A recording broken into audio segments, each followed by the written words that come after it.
Hey, Maniacs. Hey, Maniacs. What's so funny? I'm sorry. Why are we laughing already? My brain is so broken. I make these weird connections in my brain. Uh-oh. So I haven't told you about this. This whole week, you and I have been talking about Father Brown and doing this remix episode. Because this is the remix of season 1, episode 6, The Bride of Christ, Sister Tumbledryer. Yes. And for some reason, I've been thinking about Bane. Like Bane from The Dark Knight Rises, Bane? The Tom Hardy character who wears the mask. Okay. We've lost half of our audience. I know already. Bear with us. And in my head all week, it's been Father Bane instead of Father Brown. And so I've been thinking about that voice that Tom Hardy does under his mask. You know, I'm Father Bane. Oh my God. I'm Kimbleford's reckoning. No one knew who I was before I put on the collar. Yes, exactly. Well, I could see, because there was lots of references to it in the hockey game the other night. I could see how it came together for you. Speak of the devil, and he shall be Father Brown. You think Mrs. M is your ally? She is not. I was born in the star. You can't even do it. I was born in the strawberry scones. You went a little Scottish there. Yes, I did. Oh, okay. I think it's out of my system. I'm send sorry. us your favorite Father Bane quotes. Or, match them up with another supervillain if you want to.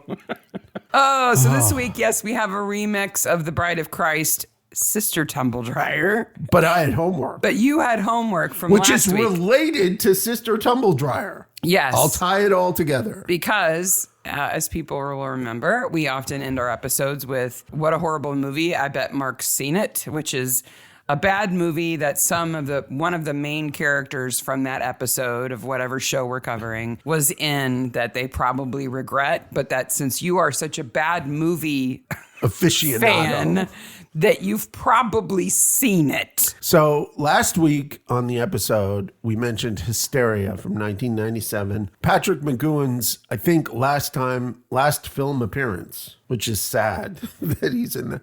I could not find this streaming anywhere. I would have paid for it if I could have, but I only found it on DVD for $23, and it took 6 to 8 weeks to get it. So you didn't get to watch Hysteria. Oh, darn. And then in this episode, we mentioned 2 movies. One is The Maze from 1953, because you talk about a Lovecraft podcast that Cadell is in. Mm-hmm. And I had just watched The Maze at that point in time, so I watched it again. It is a gem of a 3D movie. It's 3D, I forgot that. Yep. It's essentially, the idea is a Scottish lord has an engagement, and then he breaks it because he finds out he takes control of his Scottish castle that has a maze in it and a giant frog person, which is how it ends.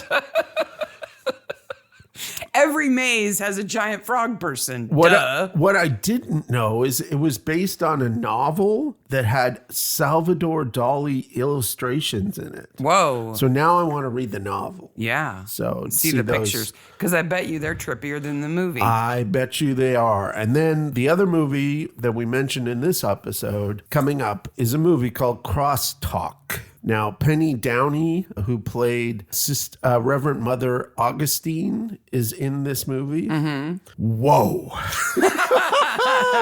Wow, this movie is bad. It's an Australian movie about technology. It's so 1982. That's lots of computer screens with bad text on them that's very hard to read.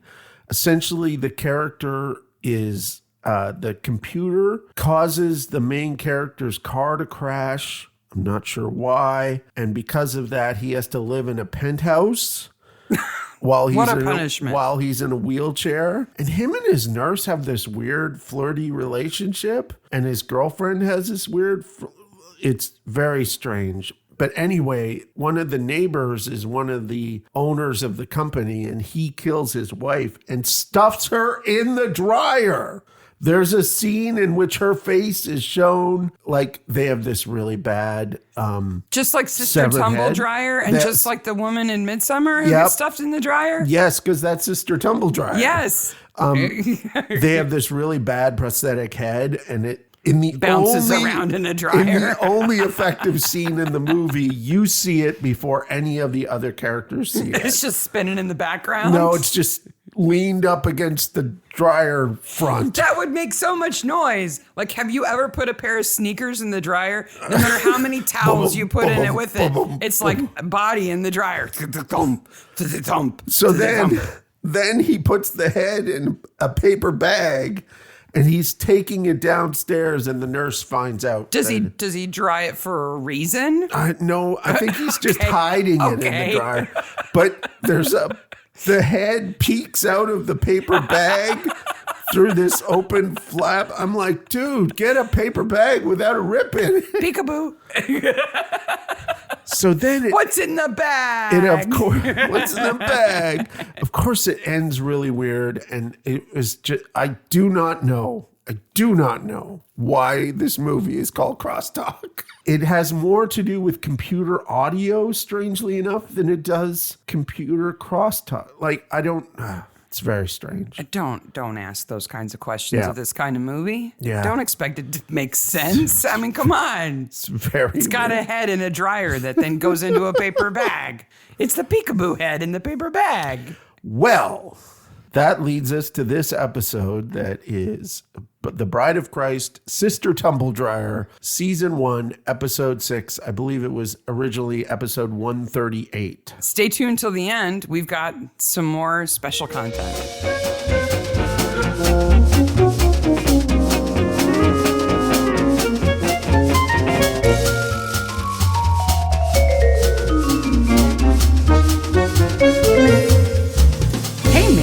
Hey, Maniacs. It's Mystery Maniac time. Mystery Maniacs is a comedy recap podcast dedicated to British TV mystery. It's all we watch anyway. Yeah. We watch all sorts of stuff. Each week we dig into an episode of the show, including the murders, the mayhem, the loonies, and everything else we love. Oh, there's so much in this episode. To love. This week we're covering Father Brown, Season 1, Episode 6, The Bride of Christ. The Bride of Christ compels you. The Bride of...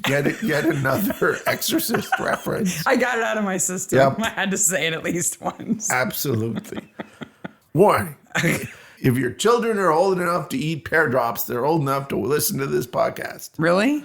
Yeah. Oh, I'm not sure about that. I don't know. I guess we'll see. We'll see. Okay, little housekeeping before we dive in. Yep. Next week, for our 4th episode regarding Father Brown. Yep. We're going to do something a little bit different. Each of us has chosen our favorite of the original Father Brown television The series. 1974 Potato Vision in color. Craziness. And we're going to pitch them to see which one's crazier. Now, these are available in the U.S. on BritBox. They might be available on BritBox in the U.K. as well. They are available on YouTube if you put in the right search words and don't watch them in Russian. Yes, there's only 13 episodes of the original Father Brown. So the one that I am going to present next week is called The Arrow of Heaven. Nice. And I will tell you that it features a bunch of crazy Americans living in a compound with a moat. Yes. Complete with a patriarch that looks like Colonel Sanders and a daughter who the moat is flies a plane inside the tower. Yes. It is nutsy bobo. It's a weird set. Whack-a-doodle to the max. Set. And I'm going to cover The Secret Garden, which takes place in a secret garden, but there's a decapitation. So. Yes. It's like pedal to the metal crazy. I think it actually takes place in France. Don't tell me wrong, but I think it takes place in France. That's where people get beheaded. And there's a judge who is upsetting people, and he may or may not, I forget. Off with his head. Off with his head. So that's next week. Yes. Then in October, it's spooky season. Spooky October. So we have each chosen our favorite Agatha Christie Halloween themed episode to present in October. I am going to start us off in October with Halloween Party. Ooh, I love that one. Which is season 12, episode 2. It has Ariadne Oliver, played by Zoe Wanamaker, in it, and they kill a child. They kill a child in that episode.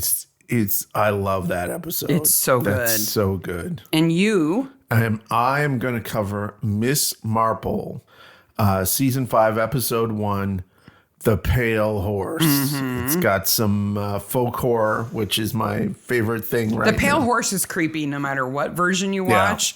But this one, that has the newest Miss Marple in it, they cranked it up. This is not the one with Rufus Sewell. It's not as creepy as Rufus Sewell, Pale Horse, but it's really darn good.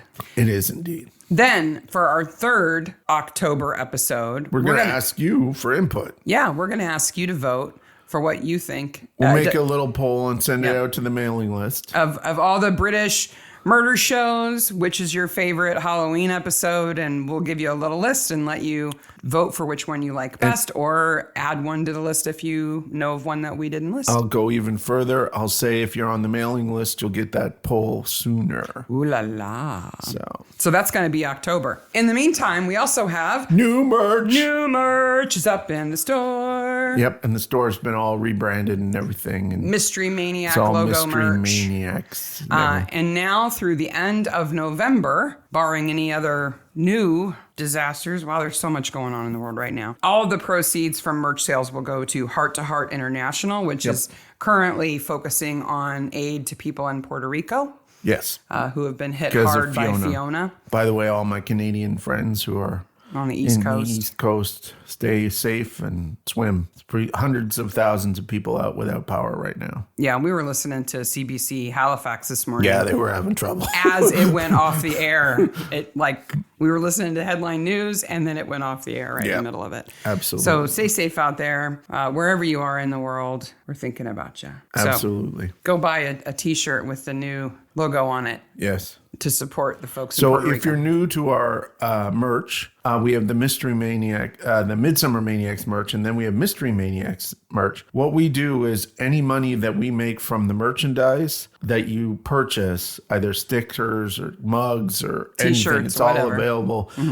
We match that and then give it to a charity because we're not in this to make money. No. We're in this to help people. And so we helped the World Central Kitchen last year as well people as in the Ukraine. Meals on Wheels. I shouldn't say that. It's not the Ukraine. We fed people on the border of Ukraine. Yes, the border of Ukraine. Whenever I hear people say the Ukraine, that's Soviet thinking. Yes. The only other thing I want to say is if you see merchandise on any other site that is not Spreadshirt or Spreadshop, it is not our merchandise. Don't buy it. Yes. These Redbubble jerk face people keep swiping our stuff and I had trying to send sell out it a on there. cease and desist note this week. It happens to so many people. Yeah.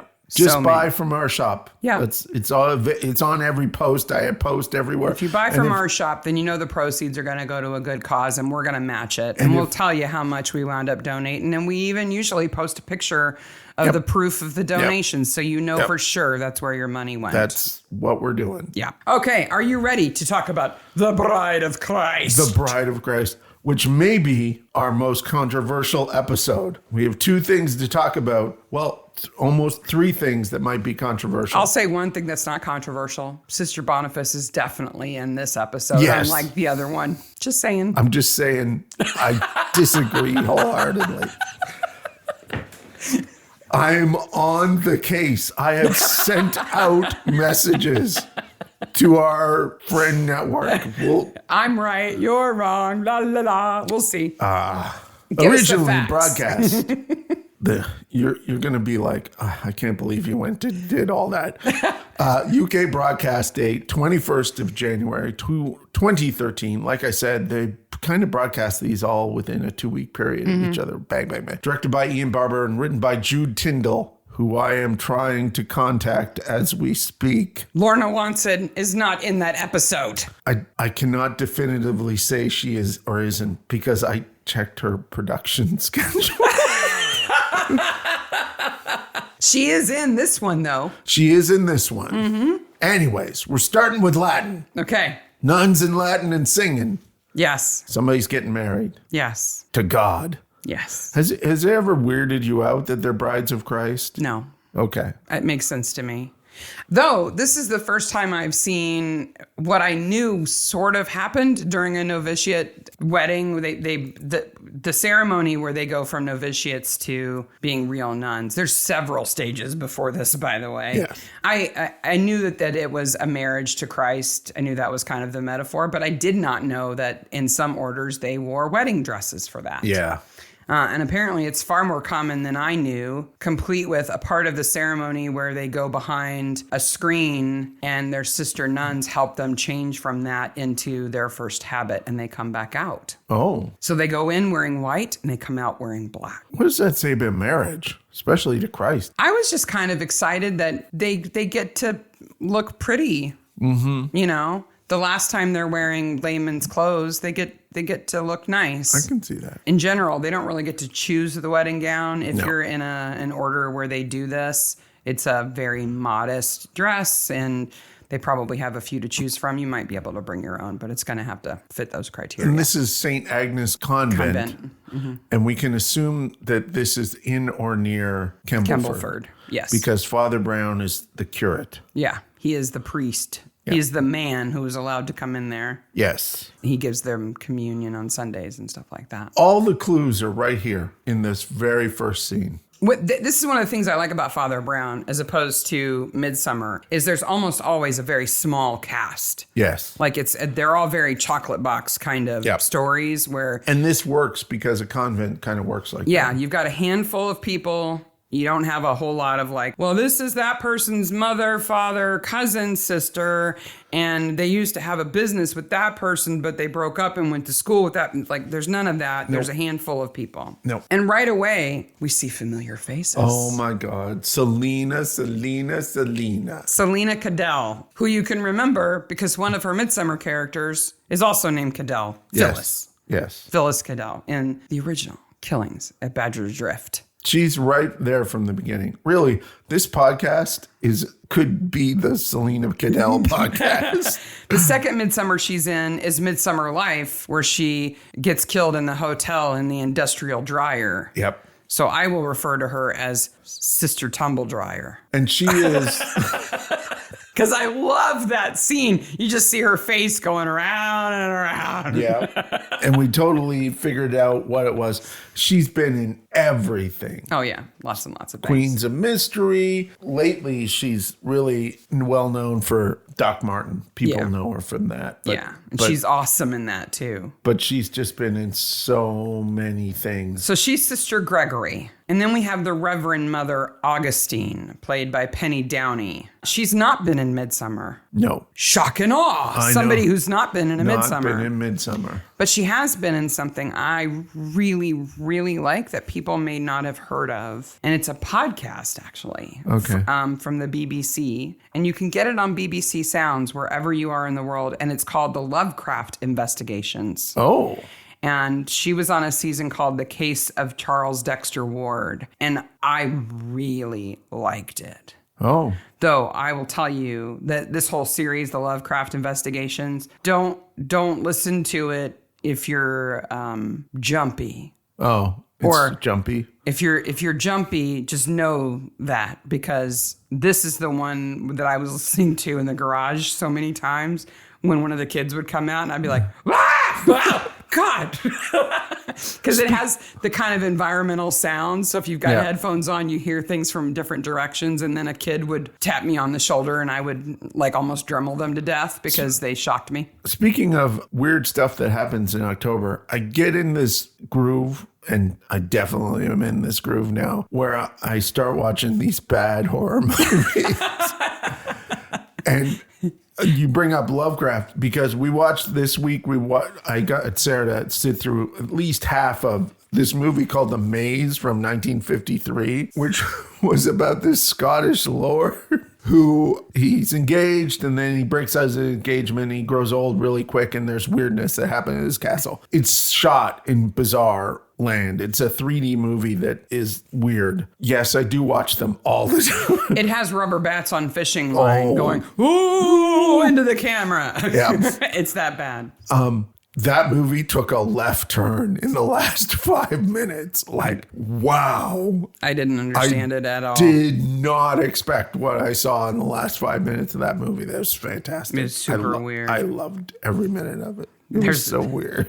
What's it called? It's called The Maze. Just in case people want to go watch it. And then I actually was like, oh, so this was made during the time that Father Brown takes place. That explains a lot. Yes. Oh, it does not explain time traveling Sister Boniface, but we'll get to that also. The third important nun in the convent is Sister Paul. Ooh.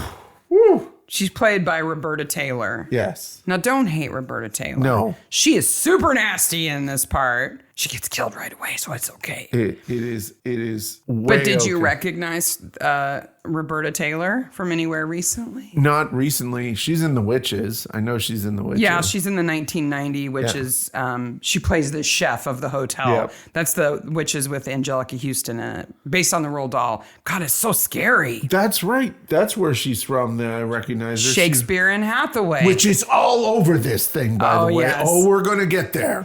Yeah, she plays Gloria Fontaine, who's the costume designer, and she's the older lady, and she has her little shop with all the costumes. Yep. She is so fun. Yeah. She always wears fantastic scarves and jewelry, and a completely different character than this nasty nun who gets what she deserves. Nasty.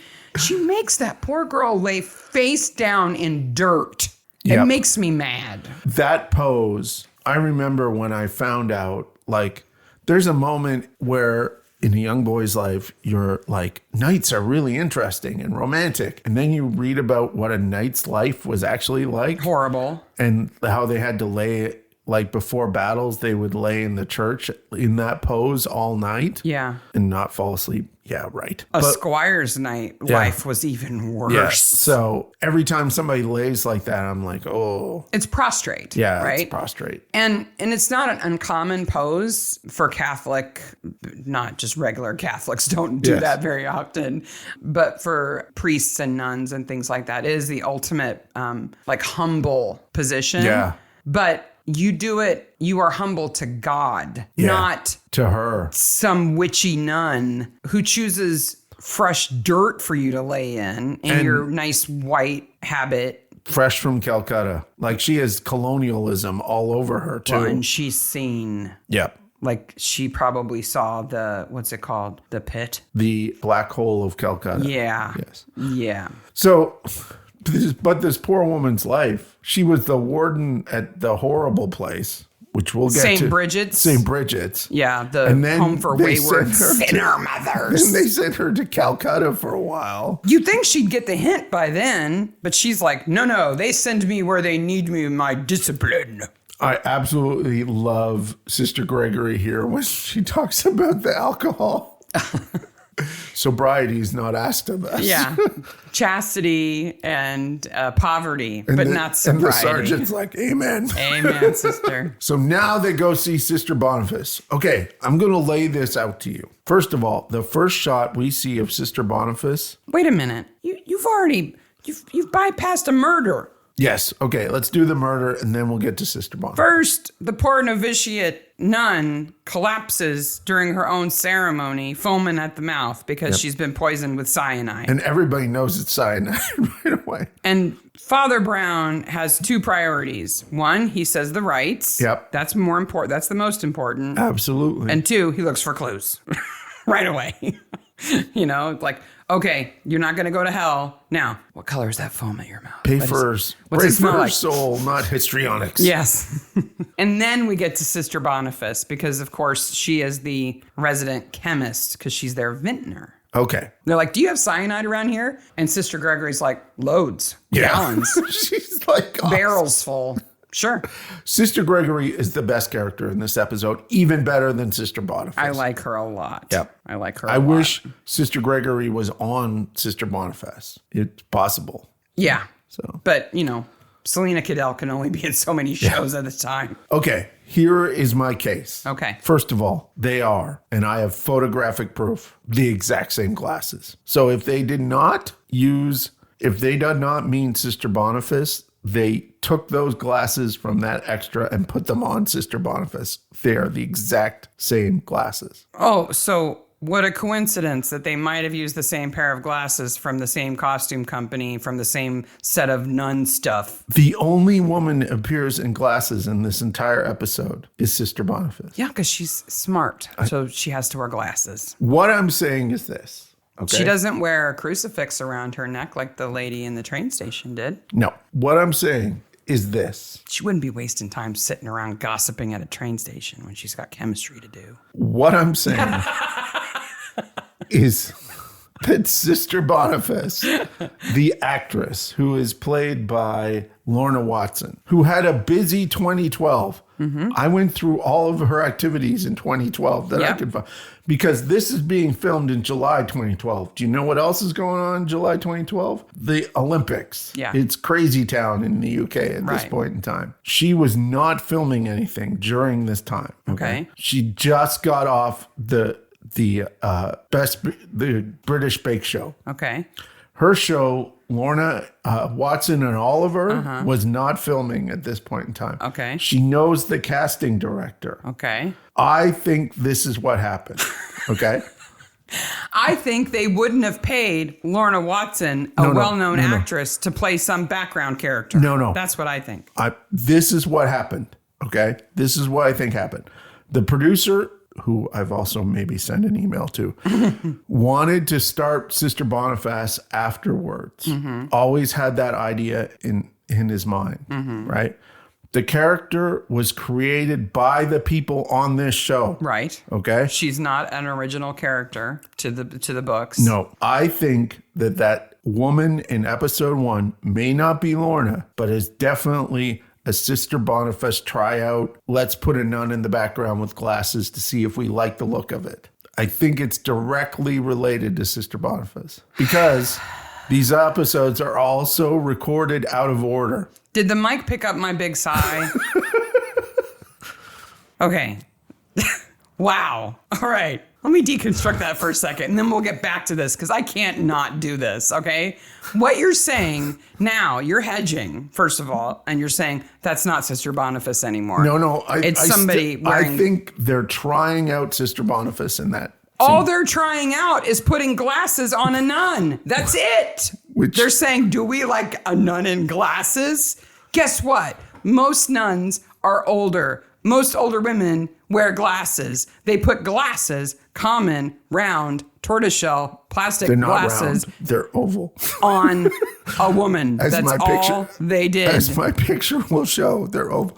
And her first shot, and the shot of the nun in the train station are exactly the same. If she was back there tinkering with beakers, I would say maybe you're right. If she helped at all, maybe you're right. We are going to have It's a nun in glasses. That's all it is. We need someone on this show to tell us what's going on. I'm saying. Anyway, Sister Boniface, who we love right away. I think you just did a sneaky now I can't be wrong thing. No. Because before you were like, it's definitely her. It's the actress. It's the character. They slipped her in there. If we and get now a you're saying, confirmation, oh, it's just glasses. If we get a confirmation that is in no way related to Sister Boniface, I will clearly apologize. But I think I'm right. That they were trying out whether they liked a nun in glasses. I still 100%. That's it. That's all you can be right about. When you look at the picture, I cannot say 100% that isn't Lorna Watson. Because they may have shot these out of order. They may have shot and just slipped her in the background. To sit there. Because if they were shooting those 2 episodes one after another, and she was on set doing costuming and things like that, they might have just sat her back there. Set her back there. No. It looks a lot like her. That's all I'm saying. Anyway, we love Sister Boniface, and one of the reasons why we get a signpost here, which is sparkling cyanide. Yes, she's reading Agatha Christie. And this is the first time that she and Father Brown have interacted in this way. Yep. You know, like he's, you know, a regular in the convent because he's their priest. They are well discussed with each other. Like, they know each other. Oh, they know of each other. Yeah. Yeah, because she says your reputation is well deserved. Yeah. So she's aware of his reputation. She's like, finally, we get to work on a case together. Yeah. So she's reading the Sparkling Cyanide. The cover is the first edition, but that's not a first edition. No, that would be really hard to get. Yeah. So how much do you think in September 2002? So this 20 is years ago. 20 years ago. How much would a first edition go for? Went for with the dust cover. Because that dust cover is $5,000. everything. Now, $800. Oh. It's not bad. No. But still. If you're a collector, it's not too bad. No. And it was printed first in the US, but then in the UK in 1945. Right. So it would have been everywhere. Yeah. And we can assume she got it from the library Yes. or whatever. So we've got Sister Boniface, we've got the other nuns, and then we get the Evanses, right? And one other Sister Boniface thing that I need to talk about. Okay. She does not age. Well, no, Lorna Watson has a really young face. Okay, but this is 1953, and Sister Boniface takes place in the 60s. So 10 years later. Yeah, and she doesn't look 10 years older in Sister Boniface. It's weird to me. That's all. She has a young face. Okay. She's very pretty. Then she drops the Lord Peter Wimsey stuff. Yeah. Because obviously they're both very well read. And they also make a Death in the Clouds reference, which is the Poirot with the wasp on Yes. the airplane. Yes. They're flying back from the tennis match. And all of this is completely irrelevant to me because there is a typewriter on the desk. You're a nerd for a typewriter. Sarah came into my office to see what I was doing, and I had my face like Pressed against your monitor, trying to look at a typewriter. trying to find what L.C. Smith and Corona typewriter that was. Are you talking about Sister Paul's typewriter? Sister Paul's typewriter. Okay. There's a typewriter in the background that I can't see. By the way, Sister Paul's typewriter case is by the door. I know that case intimately. It's a 1945 Smith Corona portable typewriter because it has red and black ink in it. And how high up on your wish list is this typewriter? Oh, I would gladly take one of these. It's British. It'd be hard to get here. Do not purchase this typewriter from people on eBay trying to sell you for this typewriter for anything more than $25. Typewriters are mass-produced items. They do not deserve high price tags. No, that's the whole point of a typewriter is they're mass produced. Even if it's refurbished, even if it works perfectly, no, it's not you should not pay more than $75 for a typewriter. Is that your PSA for today? Yep. Can we talk about the Evanses now? We get to the Evans before because Tom is Paul out there. dies. Tom's out there whacking logs. He's not very good with that axe, and it's a pretty dull axe. He's an inefficient log cutter. Yeah, he is. I like his little green wagon, though. His little green wheelbarrow. So he's the gardener for the convent, and his wife, Joyce, she's a frail woman who's been away visiting family, and she has a heart condition and everything else, but she does their shopping. Well, I'm going to set up a new business in the UK. Did you know what my new business in the UK is? No. It's going to be called gardener/handyman, and it's going to appeal only to girls' schools and convents. And I'm going to place rugged young men in all of those positions because every single episode of any British mystery series that takes place in a girls' school and or a convent has a burly, handsome handyman in it. I don't know. Sometimes they have old guys and you don't notice those guys. Not so much. But maybe they're not characters. Yeah. They have to be burly and handsome to be characters in the story. Like Poirot. But Tom's out there in his undershirt and his suspenders on. I really don't know how to feel about Tom, and we'll get to the end of it, but I don't like him. Yeah. He seems abusive. He does. He's supposed to be protective, but he does it in an abusive way. Yeah. I think we're meant to not exactly know how to feel about him. Yeah. Okay, let's talk cyanide. Okay, we'll talk cyanide. And then can we talk about what Father Brown has to hide? At least we could speculate. And I have an answer. Okay, good. So the whole reason they talk to Sister Boniface is they know that the novitiate has been killed with cyanide. She's the vintner. Yep. She has the cyanide Yep. supply because they use it in winemaking. Yep. She has bottles of potassium ferrocyanide. The cuckoo. I love that reference. Yeah, that there's a cuckoo in the nest because Yep. there's a bottle that's been Relabeled. relabeled, right? Yep. So a bottle has been removed and replaced.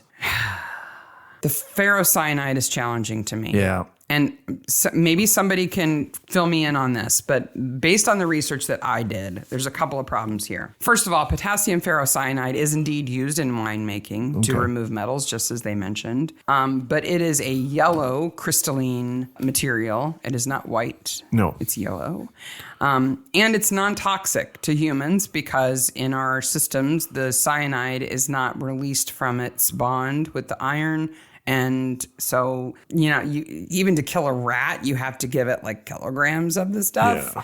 And sodium ferrocyanide is no more poisonous than potassium ferrocyanide for the very same reason. Now, that being said, potassium ferrocyanide, you probably eat it every day. Yeah. Because it's used in iodized salt as an anti-caking agent to keep your salt shaker from clogging up. It's slightly toxic if you take a whole bunch of it, but both potassium ferrocyanide and sodium ferrocyanide are extremely toxic when exposed to a strong acid. That releases the cyanide into a gas form. Oh, okay. That's bad. That's a bad. But the stomach acid in your stomach is not adequate to do it. Like we're talking about a strong acid. So we're at a case here where we found a mistake and or they've made it so that they're not educating people how to kill other people. Yes. Which I think is both completely Totally fine. Especially with the reference to Agatha Christie, because we've said in Midsomer Maniacs how people used Agatha Christie novels to kill other people. And she was criticized for that. She was extremely accurate because she knew all about it. She'd been a pharmacist chemist, so she knew what she was talking about. And she was so accurate that people critiqued her for it. So maybe the producers here decided not to be accurate about this.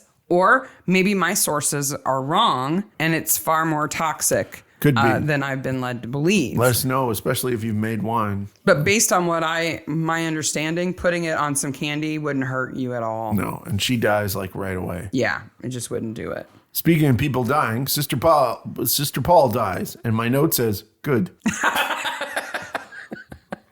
Yeah, it's a trope in these shows, not just in Father Brown, but in lots of things, that when there's a character introduced who is particularly nasty and unpleasant, they're probably going to get killed fairly soon, and that kind of makes them a bit more palatable. Yeah.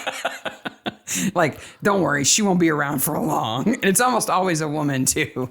Not only do we have a Corona Standard Speedline Series 2 portable, but we have a baby with Mrs. M. Mrs. M. Okay. Mrs. M has her god baby because the baby's mom is having some kind of ladies' surgery. Lady surgery, yes. Why does everybody think the baby is a boy? What is that running joke about? I don't... Is it because the baby has a blue outfit on? No, I think it is to show us that that the woman who is the killer is delusional and thinks it's a boy. Everybody thinks But it's a boy. everybody thinks it's a boy. I don't understand why. I don't either. Are they trying to criticize Mrs. M for putting the baby in the wrong outfit? I don't. It's so weird. Because Abigail is wearing a blue jumper, at least at one point. Yeah. It's a very pale blue jumper. Yeah. I don't get it. Or maybe it's a critique on people today who like scotch tape a bow to their baby's head to say it looks like a girl now. Yeah.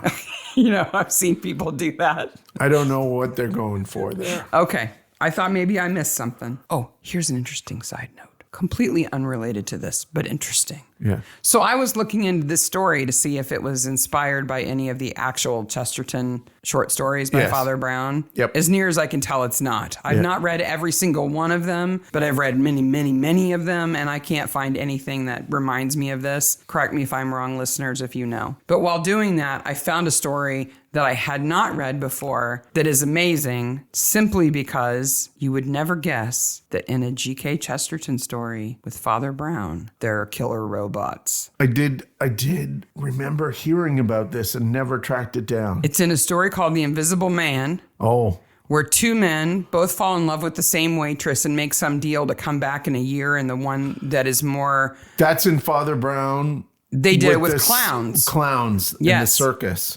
But in the story, it's a waitress, and they go away to make their fortunes, and one of them goes off and builds robots that do household chores. They're like robot butlers, and they're called Smythe's Silent Service. Oh, wow. And they're robots. Wow. Because that's a You can see now why they moved it to a circus, yeah. so they didn't have to have people dressed as robots, because that would have been weird.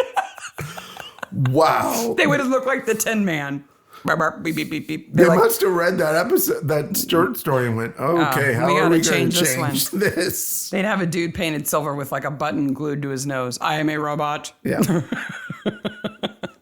All right. So Sister Tumbledryer takes Sister Paul's letter from her typewriter to hide it. Yes. But she doesn't take the carbon. Nope. The carbon falls on the floor. And Sister Boniface finds it later. In her first solo episode. Gosh, how many times in a mystery do they discover evidence either by a carbon used in a typewriter or by unspooling the typewriter ribbon and reading? Okay. First of all, a carbon, if you've ever seen one, is full of, unless it's a brand new fresh carbon, you couldn't read what it was saying. No, but if you use it, if it's the first time. If it's the first time, yes. Same for the ribbon. Yeah, because people often rewound the ribbon and used it again. Yeah. I mean, you're supposed to, right? Yeah. Until it won't work anymore. Well, when it doesn't work anymore, you put more ink in it. Mm-hmm. Like you re-ink a ribbon? Yeah. I thought you just replaced it. They got really cheap really fast. Oh, okay. But originally you re-inked them? By the way, if you want to go down a rabbit hole, typewriter ribbon cans is a whole subculture on itself. Wow. Is it worse than Father Brown's bike? Well, it could be. Yeah. It could be. Okay. Yeah, Mrs. M is pushing the pram. Yep. She has to push the pram a lot. She's part of my African knitting circle, which is like so 1950s British. But these are people who formerly knitted socks for soldiers during World War II. Yes. And now they're like, I can't stop knitting socks. Who am I going to give them to? Mrs. M, I'm not one to gossip, but... Mrs. M totally abuses the butt rule. Yep. Have we ever mentioned the butt rule? No, I don't think we have. So here's the butt rule, people. You can use By this. the way, this will change your life, you can use this in your if everyday children. life. Yes, yes. Everything before the butt is a lie. Yes. The truth is after the butt. Yes. So I love you, but I'm leaving. I didn't rob the bank, but I was there. Yeah. Or I don't mean to be nasty, but and then proceeds to be nasty. Anything you say after that is what's true. I'm not one to gossip, but, and then the gossip comes after. We made a little song of it. Oh my gosh. Our kids used to do it all the time. And we would start going, but. It made them crazy. Yep. But they stopped doing it. Yep, they did. I just did it. It made them crazy, but they stopped doing it. But they stopped doing it. Yeah. So Mrs. M has the baby. She's pushing the pram. Do you want to talk about leaving babies outside? Okay. Because she does it at the store and she does it at her house. She does it at the store and does it at her house. And it creates this weird thing that is in modern television and movies, which is... Aren't we smart? We're from the future. Aren't we smart? We're from the future. Okay? When you watch something historical like this and you see them doing something that we clearly know better than to do now. Yeah, she leaves they point it out. She goes, it was only for 5 minutes. But I have to say, it was really, really common then to do that. It was super. And it's still common to do it in Scandinavian countries. We can't judge her for that. Oh, no, she's not at fault for leaving the baby outside. Nope. For a couple of reasons. Number one, their prams were ginormous. enormous. Yes. You couldn't possibly take the pram in. Yes. So you'd have to pick the baby up to take him And there were inside. stairs everywhere. And if the baby is sleeping, you do not touch the baby. You leave the baby in the pram. No. But there was also a tradition of just putting babies outside to sleep. Yes. Because the belief that fresh air was good for them.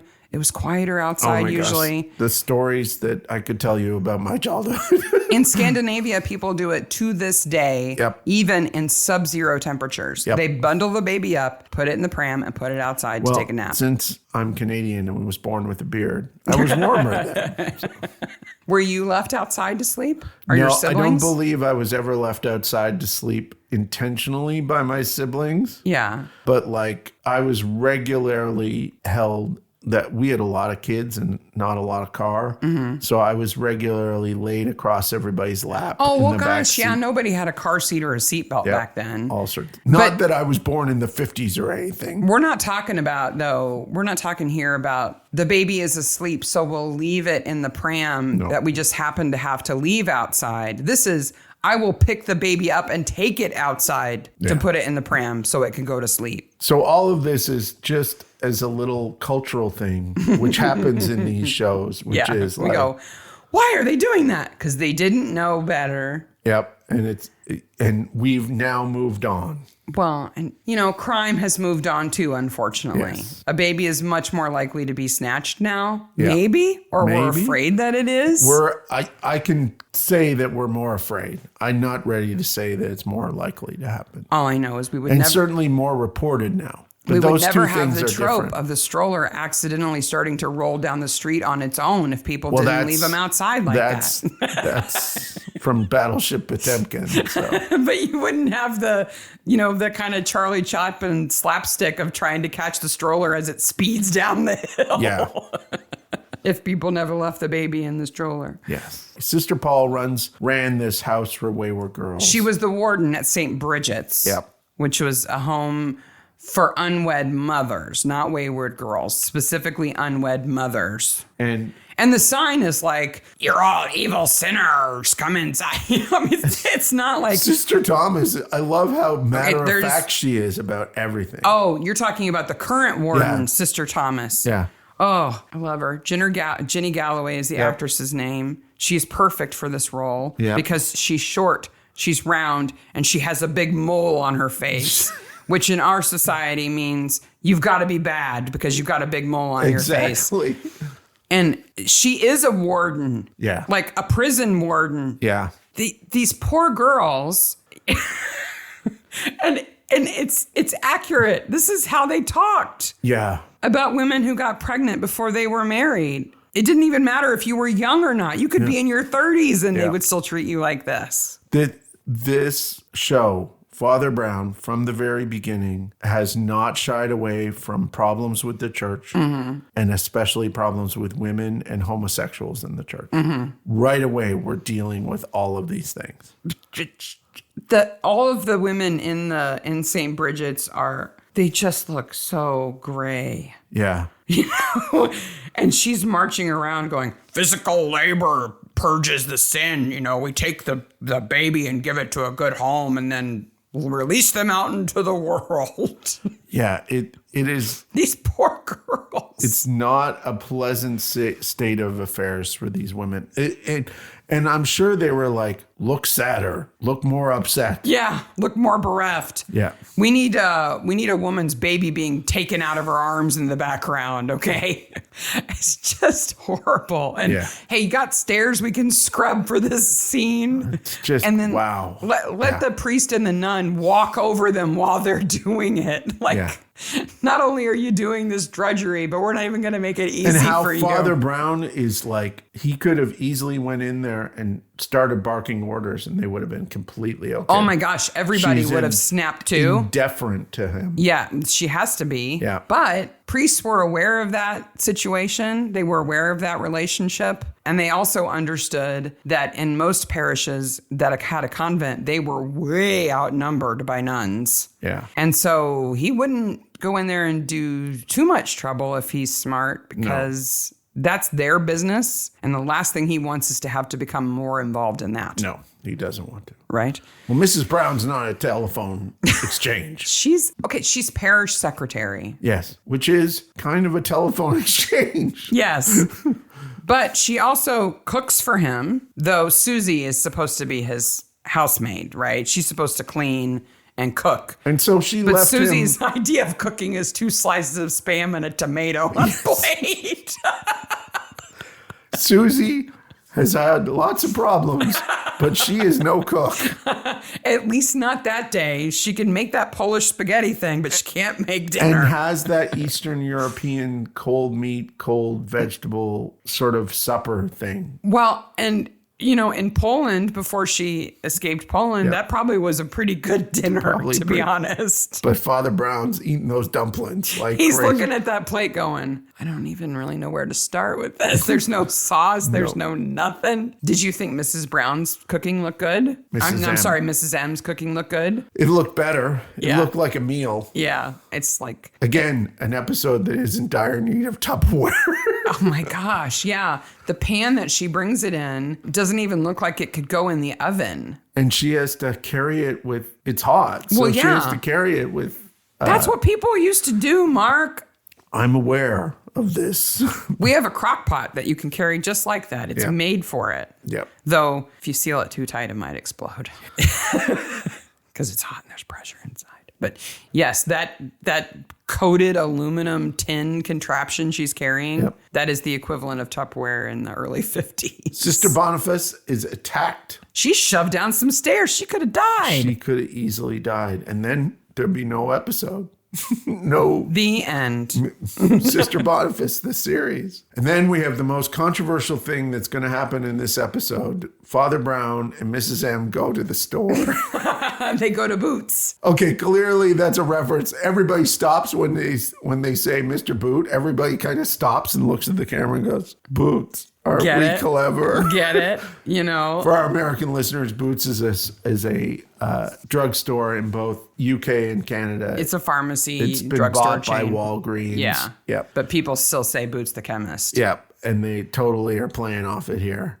I can't imagine shopping the way they used to have to shop in these small stores where you would come in and tell the person behind the counter what you wanted and they would get it for you. So did you see what Mrs. M asked for? She gets soap, darning what kind wool, of soap? Lifebuoy. Lifebuoy. Yeah. Have you ever used Lifebuoy soap? The only reference I know to that, other than knowing it existed, is that in A Christmas Story, I think that's the soap that Ralphie has to suck. I can smell that soap. Is it red?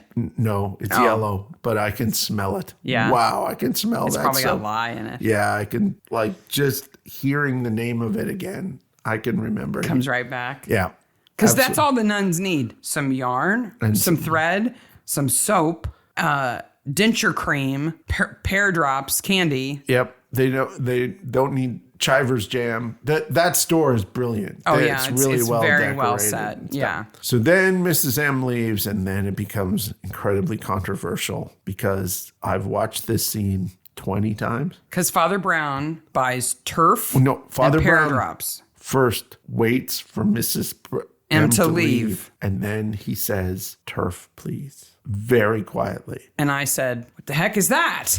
And you went on the hunt to figure it out. I tried to figure it out. It is, okay, I have 2 possibilities of what it could be. Okay. One that's not good and one that is a guess. Okay. So the guess is that it's a magazine or a newspaper that references either sports or racing. Turf. Okay. Because he has a magazine, he has a newspaper in front of him when Mr. Boot goes to get the pear drops. Okay.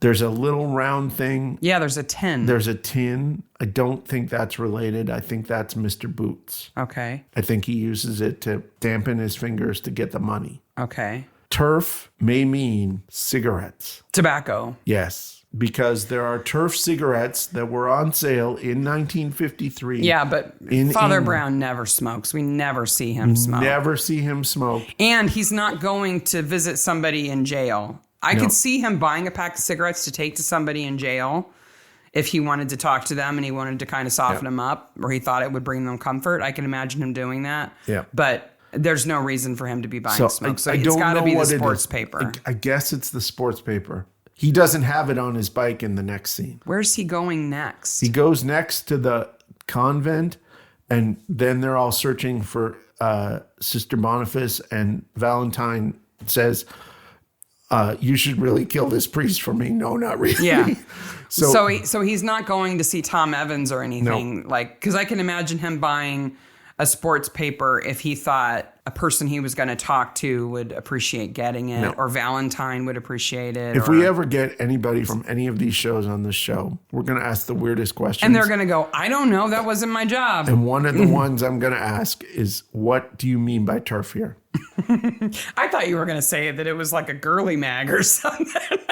Now, Oh, wait, you're not done, are you? not done about turf. So turf, at this point in time, in 1953, had a promotion on. And this is where I think it might be this. Okay. There were cards of airplanes now In the cigarette cards? on the packages. Okay. Yeah, that's pretty common. And they were collectible. And included in that is a helicopter. It had to be really early. Yeah. Of course, there are places online where you can see all of these cards. Father Brown collecting those cards, I can understand. See, but I think he would have said, like a 10-pack of turfs. Yeah. And he just says turf. He just says turf. I don't know what he means. So I think it's the newspaper if that's our only option. That is the least weird one. So then we get to Valentine being the smartest human being on the planet. Well, he's the smartest cop in Campbellford, that's for sure, because he makes a Henry II reference. He says, well, no one rid me of this turbulent priest. That doesn't mean go kill him. Because he's referencing Henry II and the Archbishop of Canterbury, Thomas Becket. Thomas Becket. And then he calls Sister Boniface voluble, which again it's a weird word for him to say. Maybe it's from his word of the day calendar or something. Maybe. He's doing the crossword puzzle to improve himself. So we find out that the Reverend Mother had a baby at St. Bridget's, right? That's her sin that Sister Paul knew about and was writing her awful letter to the diocese about. Yes. I think that in reality, the Reverend Mother would have long admitted that to the diocese. I would think so. They would know.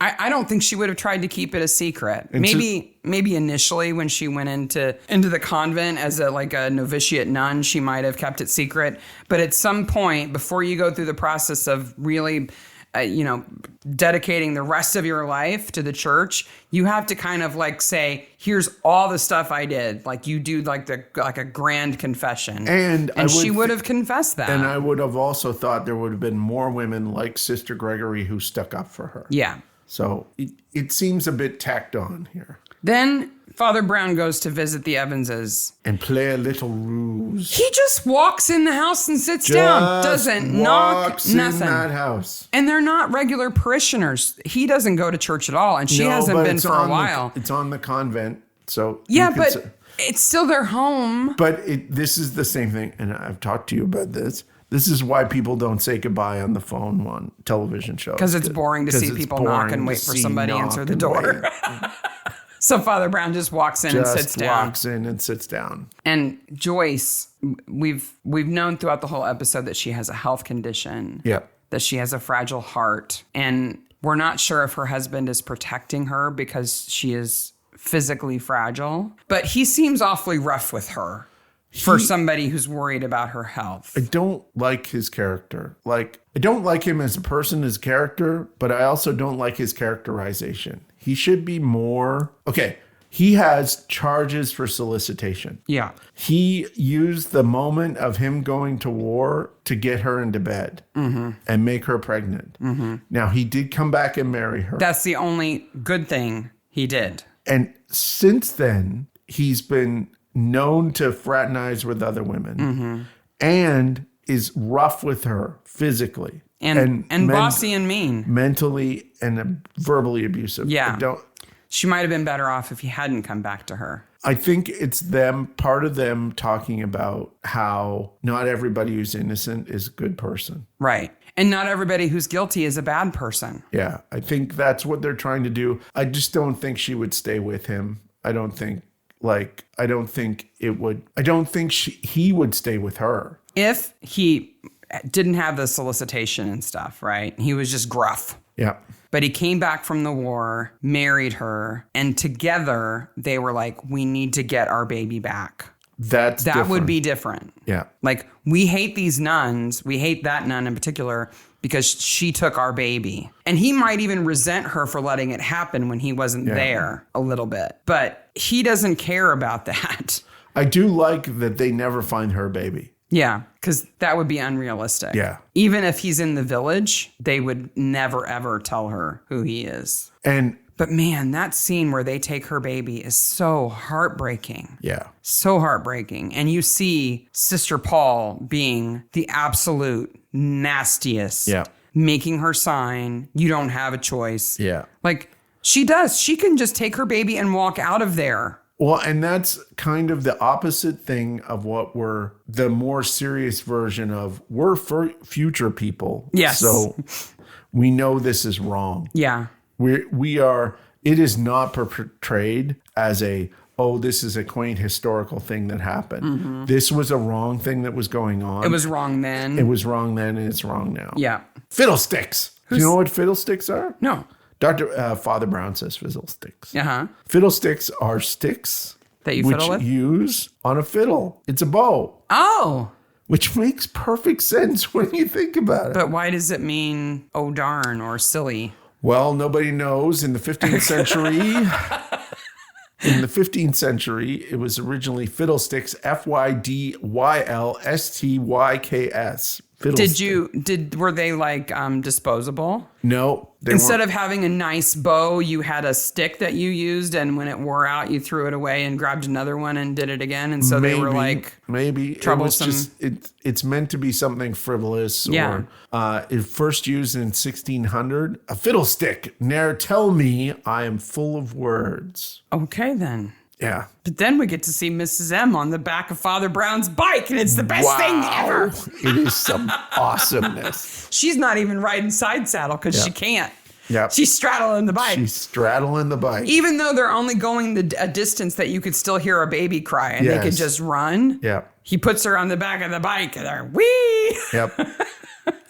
I love that scene so much. In the same way that Sid is good at the end of the last episode, Mrs. M switches here. Always. Yeah. Always with Mrs. M. In this first season, she's nasty, gossipy, backstabby, and mean in the beginning, and at the end, she's redeemed. But she's there to get the baby. She's there to help Father Brown deal with this situation. But even in the beginning of the scene where Joyce has the baby at the top of the balcony, Mrs. M says nasty things, and he's like, maybe now's not the time. Maybe now is And she's like, you're right. Yes.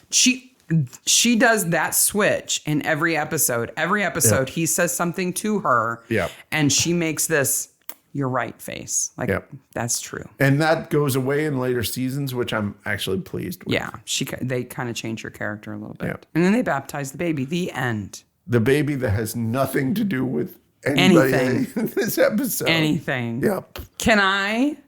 What is going to happen to these people? Like, because we can't even do best corpse. I mean, we can because there are two bodies. Yeah, I would say I don't know. I didn't really look at them all that quick. It moves along. I told you. I think it's the novitiate because she gets to crumble in her wedding dress and foam at the mouth. Sister Paul dies pretty quick and she's covered up pretty quick. Yeah. That is not her body on that gurney, by the way. That's a little slim light thing that they're carrying away. So after the credits. Yeah. Do the Evanses stay together? She's going to probably an asylum, and he's going to do some time as an accessory. At best. The law could come down on her hard and hang her. Yeah. She killed 2 people. Yeah. And stole a baby. But hysteria and mental problems were recognized at this time. So. And he could take a lot of blame too. Yeah, he could, because he knew he was protecting her. He was covering up for her. But I don't think he's going to hang or anything. No, but I don't think he could so. go away for more than 10 years, I can imagine. Yeah. I think that Speaking of 10 years, all the nuns moved to the next show. the Reverend Mother and Sister Gregory and all those folks are going to be fine. Yeah. Sister Thomas is in for a rude awakening in about 15 years. Yeah. Because the 60s do not tolerate this stuff so much. It starts to go away. You start to get more social support from the community and from the government. So the church doesn't have to do this anymore. And so there's more social support. That's the end. Yes. That's not very fun. No. Can we end on a horrible movie? Yes, we can end on a horrible movie. I have a horrible movie. I will close IMDb so I'm not tempted to look at whose horrible movie. You are never going to get this one. I'm telling you. I watched a 1953 movie about a maze and a frog creature this week.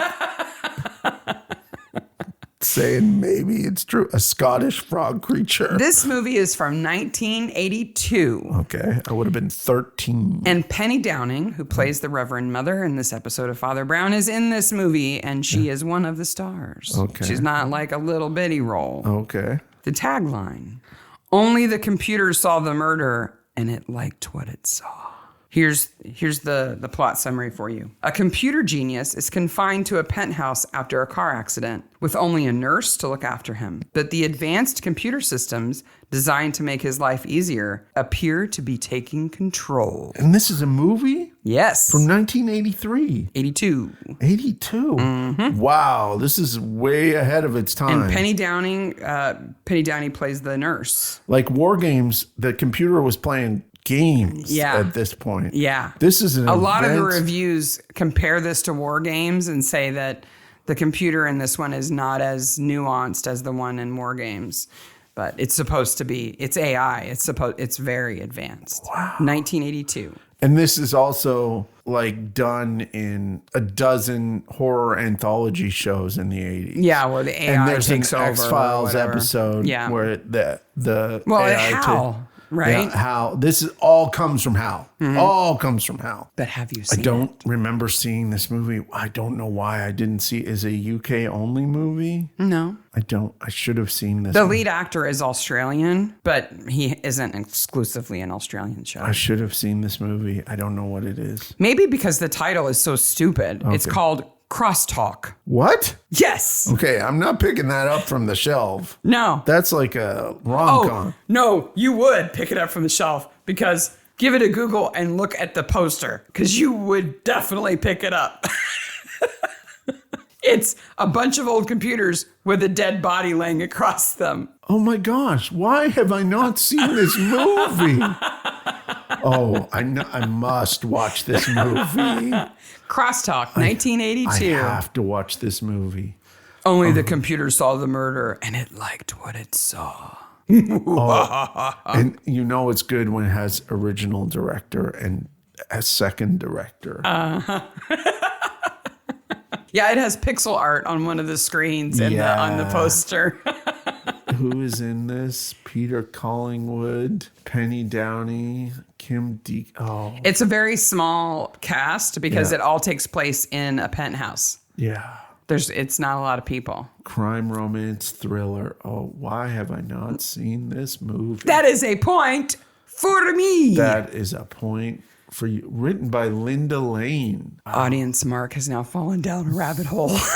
He may start watching the movie before we're done. Watch that movie. All right. That is Bride of Christ. Next week, we will be doing Old Father Brown's 2 episodes. We'll be doing Sarah's episode, which is The Arrow of Heaven. And my episode, which is The Secret Garden. Again, you can find these on BritBox, and if you're good at the searching, you can probably find them on YouTube. Mystery Maniacs can be found on Facebook, Twitter, Instagram, and email. All that is available to us. Watch us on YouTube. Please like and subscribe. It doesn't cost anything. Helps other people find us. And if we get to 1,000 subscribers, I know I am killing this horse. I think you've been saying this for a year. But if we get to 1,000 subscribers, we can also put merch on our store right on the page. Yeah, that might help people buy some stuff for a good cause, which right now is Heart to Heart International, supporting folks in Puerto Rico who are without everything right now. They need all the help they can 30 get. inches of rain in a day. Yeah.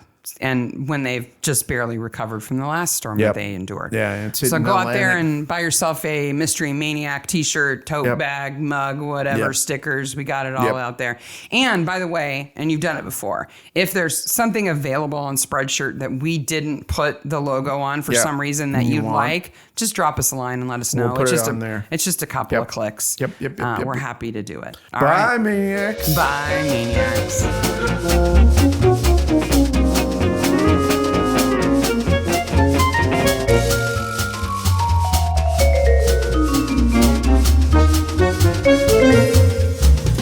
Welcome back. Hello, Maniacs. A little bit of addition to the end of this remix episode. So I've been teasing Sarah with this, but so in this episode, if you remember, I'm not sure if you watched it this week, but I did. Father Brown and Mrs. M are in the corner store, and Mrs. M leaves, and Father Brown comes up to the counter and asks for something. He kind of looks around. And we, in this episode... We joked about what it was. We joked about what it was. And we said, if we ever talk to Jude Tyndall, we should ask her. Mm-hmm. Well, we didn't. No, we forgot to ask the writer if she knew what it was. But I did this week. Oh! So he asked for a turf. Turf? Turf. What's that? It is a racing newspaper, and Jude says he likes a flutter, which is a bet. A little bet. A little bet on the horses. That is what it was. We speculate. We went off about cigarette packages that had planes on them, all sorts of crazy stuff. But that poor Jude's probably like, what? What are you even talking about? I don't remember. Well, thank you for following up. And thank you, Jude, for answering yet another burning question. I'm sure she had no idea that she was creating such mysteries in her mystery She's show. fantastic. She emailed back in like 15 minutes. I was like, oh, Jude's a fan. Thank you. Thank you so much. And thank you for solving that mystery, babe. Yes. So another thing that came out this week was the Spotify Wrapper. If you listen to podcasts on Spotify, or you listen to Spotify at all, at the end of the year, around this time of year, they give you a little summary of your year. They show you what musical artists you listen to most, what podcasts you listen to most, what days of the week you listen most. All that it's stuff. kind of interesting. And some of you very nicely, listen to a lot of us. And Probably more than we have. Sent that to us. If we make our list, please send it to us. It's so There's nice a little to share see. button. You can share it pretty easily. And then second of all, we get a special one as podcasters. And we're going to share what we got from that in a reel later on this week. So that'll be on Instagram? That'll be on Instagram, Facebook, YouTube. You'll put it all over the place. Yeah, so you'll get to see anywhere what I can stats put we see video. on our side. Yes. And they're fun. Yes, absolutely. My rapper was really lame because I switched podcast players in the middle of the year because the one I used to use went away. Stitcher went away. Yeah. And I switched. And so I don't really listen to podcasts on Spotify very often. I listen to them on another podcatcher. And so it just said, you listen to a lot of Hives. Yeah, And I'm like, thanks. I knew that. Mine is I like the generally, Hives. you listen to a lot of sad music, Mark. Are you okay? No, mine said you listen to upbeat, happy music with heavy drum lines. There and I'm you like, go. okay, well, the playlist I listen to most often is called Happy Upbeat Music, No Sad Sappy Songs Allowed. Yes. So I wasn't really surprised by It did tell me that I was like in one of the top 1% of people. This is my personal one, who made playlists. Because if you follow me on Spotify, you might know I make a lot of playlists. hundreds of playlists. I have like 4. My friend Vince has one. It's music Vince listens to. And whatever he likes, he puts in that playlist. I literally have hundreds of playlists. I got to a point where I couldn't make any more. I had to cut. You hit the limit? I had to delete You're stuff. such a nerd. Yeah, I'm such a nerd. Anyway, if you use Spotify to listen to the podcast and you see anything interesting in your end of the year wrapper, send it to us. Share it with us. We'd love to see it. Speaking of the end of the year, oh boy, there's a lot to cover in the next 2 months, Sarah. We have the last 4 episodes of Father Brown. Spoiler, we're not going to get to the last 4 episodes. Not all of them. We have minis to do for the brand new Midsomers. I know not everybody's getting the Midsomers, but we're going ahead and doing the minis anyway because we got them. And then 4 full episodes of Midsomer. So starting next week when the new Midsomers start to drop, we'll start putting mini episodes out, spoiler-free, watch like a maniac mini episodes. We'll put them out Thursday or Friday. We're aiming for Thursday, but sometimes they take a little bit longer. We'll put them out each Thursday after a new episode drops, and we'll also release a new episode covering another episode of Father Brown. Until the end of the year, the week of Christmas, we will only drop the mini episode and not a full episode so that we can take a little break. But when the year starts up again, when we start up again in January, second week of January, will be the first full episode. We will start doing the full episodes of the new Midsomers from season 24. Now, just in case you wonder, if you're new to this, you listen to the mini first, and then you watch the episode. Because the mini has it's spoiler free. No, it's watch like a maniac. We'll give you a few things to look for as you watch it. Then you watch the episode, and then in January you come back and listen to the whole episode. Yeah, it'll be fun. And that's our Christmas gift to you. We're going to make 11 episodes in the next month and a half? A couple of things to pay close attention to. The Midsomer come out on Acorn on the 4th, the 11th, then the 12th. And then the 25th. Merry Christmas. Yeah, but we're still going to do one a week. We're still doing one a week. And if you look in the show notes for this remix, it'll have all of the dates and all of the times and all that good stuff. If you're a calendar person and you want to schedule it, you can. So that's 56 days from the day this podcast releases. To the day that the last Midsomer releases. Full episode goes out. 56 days, which means you get 1 remix, 2 Father Brown episodes, 4 Midsomer Maniacs episodes. Mini. And then 4 golden minis. Yes. I should have done it in the other order. It's 11. It's a lot. It's 11 releases in 8 weeks, which means you get 1.375 releases a week. And that's our Christmas gift, Merry holiday Christmas gift to you. To you. Never mind the fact that I'm on a comics podcast this week. So if you're into me, you can listen to me all week, it seems. I'm into you. Yes. Thank you very much. That's why you're so slap happy and tired. By the way, thanks for all the help with the Kickstarter. My final Kickstarter of the year made, and it was fantastic. And you guys were fantastic in helping out with that and promoting. So next week, the next time you hear from us, Maniacs, will be the mini on Thursday and Friday with the return of Midsomer Maniacs. And then the next episode of Father Brown, which is The Devil's Dust. We'll have a month of devils because we'll have week. It's like a week of devils because the Father Brown, which is the Devil's Dust. Yes. Then we'll do the mini for the first episode of Midsomer, which is the Devil's Work. Yes. And then we'll do the next Father Brown, which is Book of the Dead. Book of the Dead. Really, it's devil time. Yeah. Throw up your horns. In December? Yeah, I guess. That should have been in October. It's nice to know that the Midsomer being released on Christmas Day is called A Climate of Death. That's what we like. That's what we like. Very Midsummer thing to do. And we know it's what you like, Maniacs. Yes. So, until next time, bye, Maniacs. Bye, Maniacs.